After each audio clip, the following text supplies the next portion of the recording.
Hello, you dear one. You have a long day, haven't you? Thank you for setting aside the time for yourself, to come home to yourself. Please find a truly comfortable position for yourself.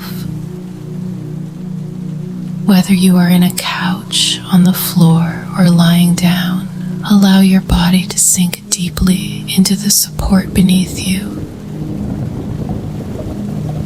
There is no need to do anything at all. Just be present.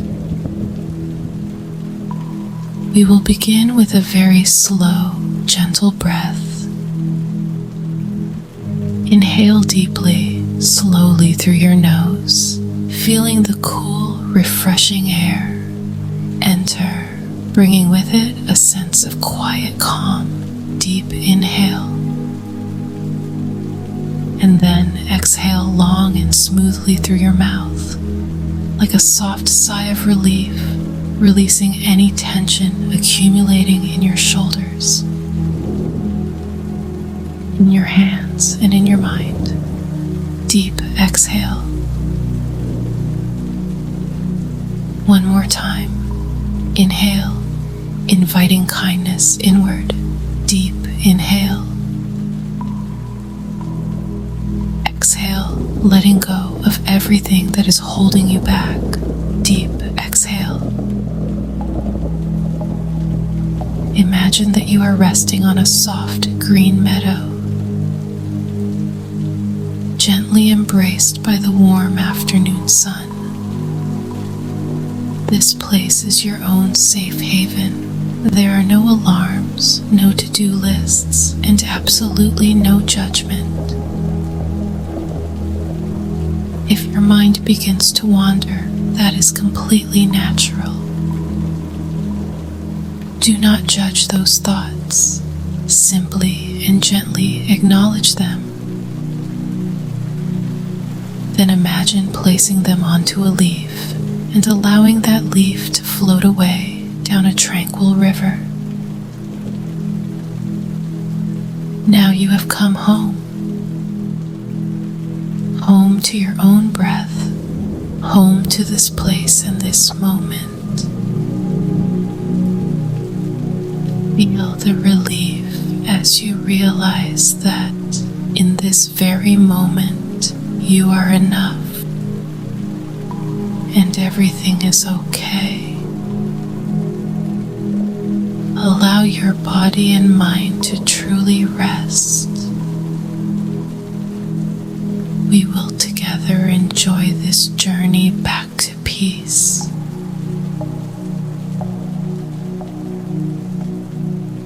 The story today name, The Cafe That Only Opens When It Rains. No one knows exactly when the cafe opens. People just say it appears only when it rains. Its tiny sign glowing faintly through the fogged window. Rain Cafe. Tucked away at the end of an old cobblestone street. The cafe feels more like a memory than a place. If you walk too fast, you might pass it without even noticing. Inside, the light is soft and golden. The air smells of roasted coffee, cinnamon, and something faintly sweet. Like comfort itself, on a wooden shelf sit mismatched cups, some cracked, some whole. Each one carefully cleaned, patiently waiting. The owner, a woman in her 40s, moves quietly behind the counter. Her name, or the name people call her, is May. She never asks questions. She only smiles and says, "The rain brought you here, that's enough."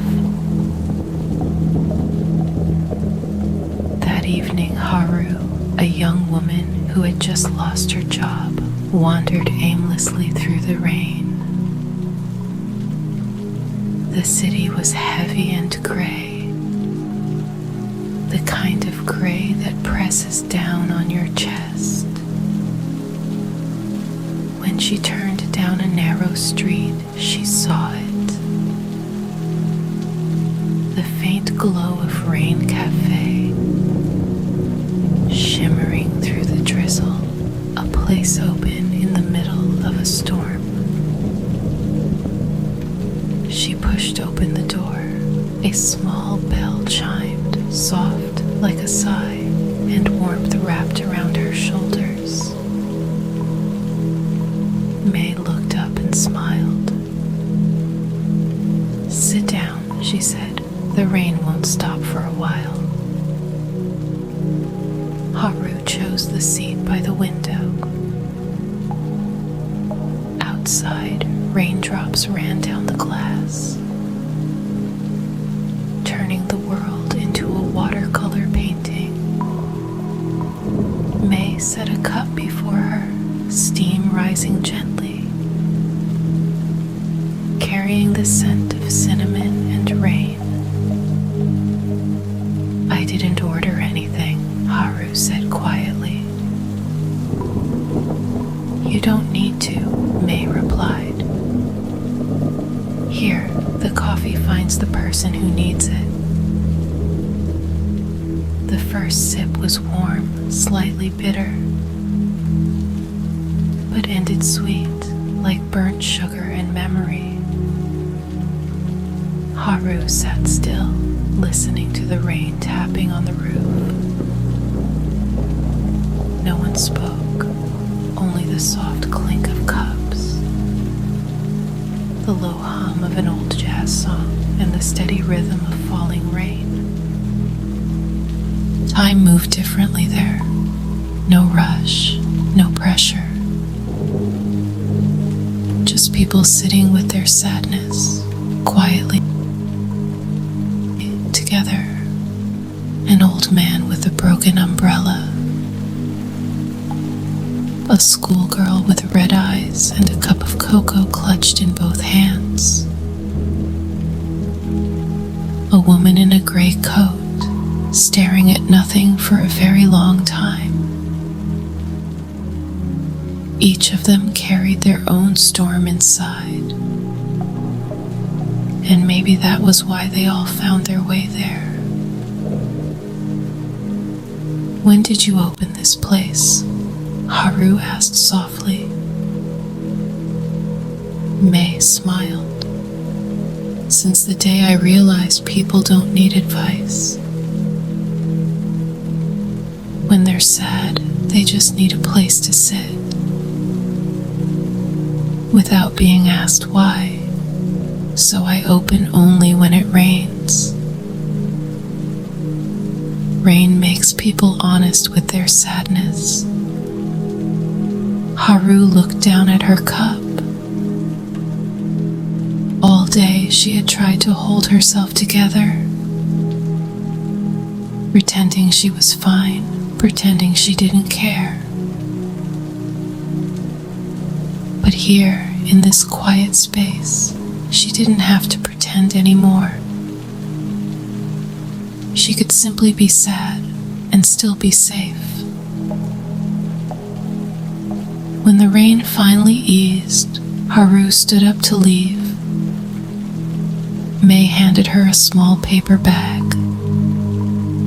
Inside were a few coffee beans and a folded note.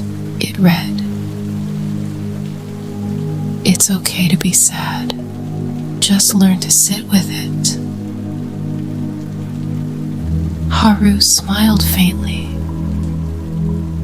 She stepped out into the damp air, the smell of coffee still lingering on her hands. When she turned back to look, the cafe was gone. Only the empty street glistening with rainlight. Since that night, every time it rains, Haru smiles a little. She's no longer afraid of gray skies, because somewhere in the city she believes Rain Cafe glows again, waiting for those who still haven't learned how to sit quietly with their sadness. Some sadness doesn't need to be fixed. It just needs a place to rest, like a cup of coffee, cooling slowly in your hands. Now, let the story settle gently inside you, like the warmth of a cup of tea in your hands. You don't need to think about what it means. Just let the calm remain. Maybe somewhere inside, a quiet part of you has found a place to rest. Breathe softly. Feel your heartbeat slowing down. If sleep comes, let it come naturally. You are safe. You are enough. You can rest now. Good night.